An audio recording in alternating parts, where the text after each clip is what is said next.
তো so guys, আসসালামু আলাইকুম। আশা করি সবাই ভালো আছেন। সকাল 11টার সময় আমার বন্ধু ফোন দিয়ে বলে তার বাসা চেঞ্জ করবে, সব মাল সামানা তারা বের করে রেখে দিছে। তো সরাসরি আমি চলে আইছি সেখানে। তো দেখা যাচ্ছে সব কিছুই রেখে গেছে, মানে ওরা আরও অনেক কিছু নিয়ে গেছে। তো আমার বন্ধু আর বন্ধুর ভাই স্যার আর কেউ নেই দুনিয়াতে, তার আব্বু কদিন আগে মারা গেছে। এর জন্য সব কিছু নিয়ে চলে যেতে হবে এখান থেকে। তো অনেক খাটাখাটনি করা হয়ে গেছে প্রচুর। এই জায়গায় আইসে মনে করেন ভাবছি ছুটির কটা দিন বাসায় বসে থাকবো, কোনো বসা মশা হলো না, অনেক খাটা হয়ে গেল এর মধ্যে আরও।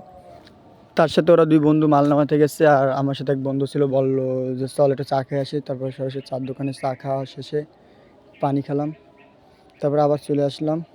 তো চলে আসার পর সব গাড়িতে উঠানো হয়ে গেলো। বাকি ছিল একটা মাটির ছিল, তাও দুটো বন্ধু ধরে নিয়ে আসলো। আনা শেষ হয়ে গেলো, পরে বন্ধু বলে আমি চলে যাচ্ছি। পরে সালাম ফোনও কারা দিছে। পরে ওরা মারামারি করছে সে লাঠি নিয়ে, আমি ফাঁকতালে মানি ব্যাগ কারা দিয়ে নিয়ে গেছি। তারপর মানি ব্যাগ ভাই বিশ্বাস করবেন না আপনারা, না দেখলে তো দেখেই নেন। মানিব্যাগ পুরো ফতুর, কিচ্ছু নেই, একটা মানিব্যাগে একটা ফুটো পয়সাও নেই। তারপর আর কি মাল জিনিস নিয়ে আমরা সবাই গাড়িতে করে চলে যাচ্ছি। তো এই তামাতি ভিডিওটা ছিল আজকে। আশা করি সবাই লাইক কমেন্ট সাপোর্ট করবেন, আরও সাপোর্ট করবেন যেন আমি বড় কিছু করতে পারি।